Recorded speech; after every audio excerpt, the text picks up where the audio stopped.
The future of any person's success is based predominantly upon the image that they hold of themselves. By taking the time to understand the psychology and the physiology of the self, it can mean the difference between accomplishment and failure, bitterness and happiness, thriving and surviving. The discovery of the real self can rescue a collapsing financial status, recreate a faltering career, repair a dysfunctional relationship, and transform a life of mediocrity into a radiant existence.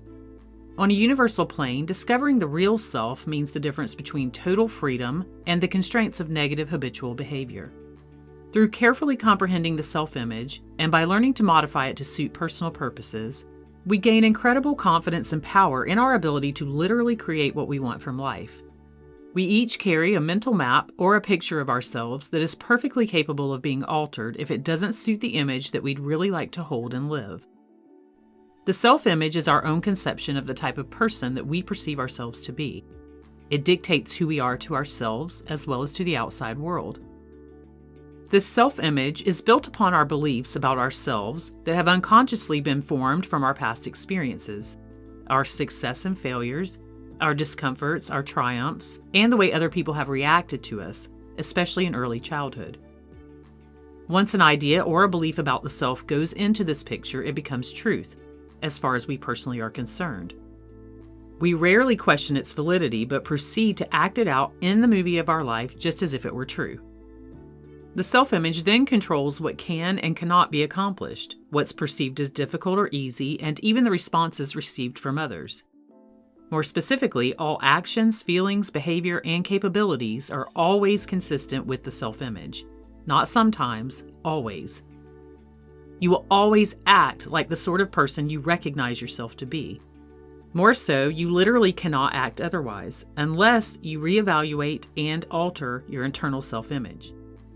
The person who identifies themselves as poverty-stricken will find some way to remain poor despite all good intentions. The person who has a personal awareness of always being a victim will, on every occasion, find circumstances to verify the opinion of this suffering. A person who has announced themselves as always being sick will find themselves without a remedy for what their sickness is. And you can insert any particular you want into this equation: weight loss, relationships, career, and so on. The effects of any personal interpretations of the self are universal and based on a cause that is rooted deep within the belief systems. The self-image is a conclusion and a foundation upon which the entire personality, behavior, and circumstances are built. Accordingly, experiences and manifestations have no choice but to verify and thereby strengthen our self-images, whether they may indicate some sort of lack or be beneficial. Whatever is deemed difficult for a person, whatever frustrations they may have in their life, outward conditions are likely proving and reinforcing those things based on natural laws. On the other side of the coin, whatever a person announces as easy for them, or whatever portion of the identity has developed a belief in something as effortless, painless, and unchallenging, is also strengthened and supported by these same laws. Whichever reality happens to be the case, it's based on certain fixed and possibly concealed patterns of thought that, if changed, will offer new experiences with vastly different results. The most important thing to note about the self-image is that it has the capability of being altered once you reach the root of the cause of discomfort. One of the reasons it seems so difficult for people to change their reality is because they spend all of their efforts attempting to manipulate their exterior circumstances, rather than working on the interior of the self, which is where the true power of manifestation lies. From the physical aspect, the body is made up of trillions of cells that are continuously being replaced with new, younger cells. Scientific research shows that most cells within the human body are regenerated within a period of several years.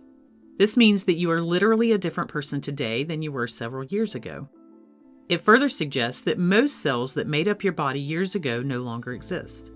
New cells have taken the place of these old cells, and you're now an almost completely different person.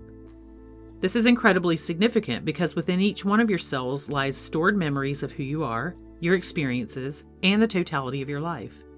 Parts of these memories get passed on to the next generation of cells, which is why you somewhat look the same as you did several years ago. You think the same, and to some extent you indulge in the same emotions and habitual patterns of behavior. However, the magnitude of this is that you don't necessarily have to be the same person you've been if it doesn't serve your desires to do so. You have a choice. You can choose to be different. With choice comes change, and with change comes measurable transformation. The trick is to create new, quality, and empowering memories for your cells to work with. It's as though you're writing a script for the cells in your body to act out. This script provides them with all of the background information, impressions, memories, and instructions they need to pass on to the next generation of cells. And by changing the instructions, you successfully alter the makeup of your cells and your physical body. Additionally, each cell within the body is a transmitter that emits signals to create according to the directions given. This is how they communicate within their own network, as well as to the outside world, by sending and receiving signals.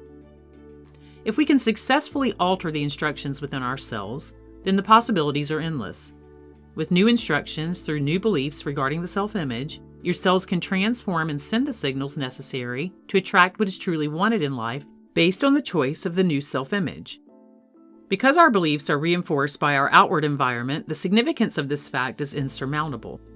The body is shaped and transformed when cells are given instructions to undergo a new transformation. Being that the cells are able to transform the body in such a way, they must then emit new signals in alignment with this transformation to draw circumstances that validate and match the instructions that have been received. There's no law dictating how long it takes a person to realize profound relief from external problems. However, the subconscious mind, where beliefs are stored, and therefore the mode in which the cells receive their instructions, requires the proper language and repetition to take a new cue. But most people tend to believe that the more severe the challenges seem, and/or the longer a person has encountered this condition, the longer it must take to overcome it. This is a belief that most will want to challenge, as it's actually as far from the truth as possible. As a human being, you learn quickly. It's how you're designed. In fact, you can't learn slowly. Consider the fact that it has been proven that people who are consistently able to reach their desired goals are performing specific mental and physical behaviors with regularity and predictability. They tend to think in productive ways and enjoy positive attitudes about themselves, their lives, and their role in the universe. In other words, certain patterns of thinking and behaving make themselves apparent when reviewing just how people are able to manifest their desired goals. In turn, the cells within their physical body are in total alignment with the behavior and the beliefs. Maybe you know of someone, for some reason, who seems to consistently reach his or her goals seemingly easily and effortlessly. The fact is, there are those who know how to create their future in uncomplicated ways. But if you were to ask them how, they'd probably be unable to tell you in any detail. That's because for most people who do things exceptionally well, the secret of their skill resides almost totally at the subconscious level. In order to create the changes you want in your life, it's crucial that you learn to effectively communicate with your subconscious mind the directions for how you want to think, feel, and behave, instead of any old fear-based responses and negative, sabotaging self-images. A well-formed outcome or goal is one that is stated in such a way that it is particularly appealing to the subconscious mind because it's communicated in a language that this portion of the mind speaks and understands. The subconscious mind doesn't speak any verbal form of language, so you can't just tell yourself that you don't want certain responses, behavior, and negative imagery of yourself anymore and hope to change your reactions in that way. On the other hand, you can tell yourself what you want by using the language of the brain in order for your brain to understand what you're communicating to it. Here's the key. The language of the brain is vivid, sensory-rich imagination coupled with intense feeling states. As previously stated, self-image is built through past experiences and beliefs, most often formed in early childhood. As you continually play the character you've always played within the movie of your life, change will be near impossible to create. If you don't alter your script, and therefore the script that your subconscious mind has learned to play automatically, which in turn hands down the script to your cells, the little signal transmitters, you will have a difficult time altering your life. However, you can change your character, your movie, and consequently your entire life by practicing the steps given in the upcoming exercise. I will offer these steps a little more quickly than you may want to perform them when doing this in your own time, and I recommend doing this for an average of 10 to 15 minutes per day. Step 1. Decide what type of self-image you would like to hold now. Healthy, confident, prosperous, successful, whatever it is. Do a little research to discover the types of people who have what you want, and find pictures of the things that you want. Get specific about the details in your mind. You will need them to complete this technique accurately. Step 2. Choose a formerly challenging context in which you know you'd like to change your self-image so that it matches the new you in the new script you're writing. For example, the old you with the old script may not have had the courage to apply for a job that he or she wants. But now you're going to give the old you a new script with new information that changes this behavior.